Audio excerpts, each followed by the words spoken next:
ibraahim cumar baafe xarunta madaxtooyada galmudug magaalada gaalkacyo.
inaan waligay arkin madaxweyne Soomaali ee wadankayga sharafta leh Soomaaliyeed oo ah madaxweyne waxa maanta aad iyo aad ugu faraxsanahay inaan si live u arkay madaxweyneyga waxaan leeyahay Maxamed Cabdullaahi Farmaajo ku soo dhawow Gaalkacyo Galmudug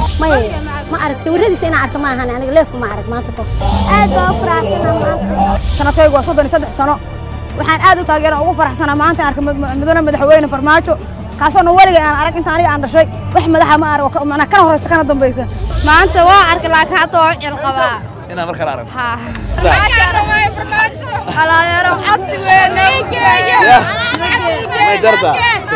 qabyaalad way dhamaatay Soomaali waxa mid qora ilaahay oo qaadir dawladeena qeera oo yeel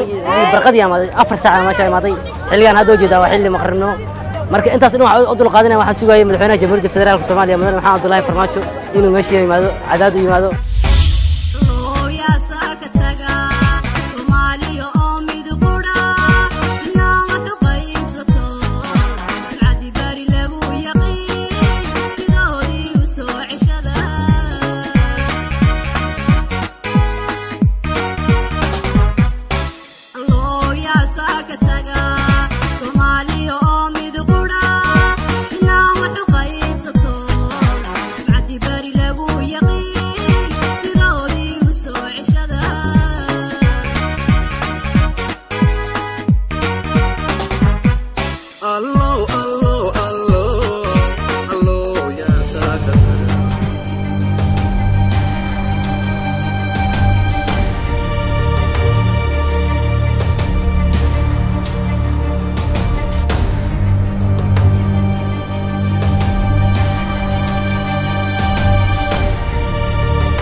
نبضنا مرسوعي نبضنا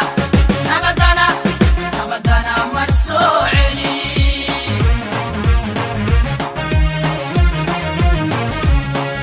الله مقعوي الله مقعوي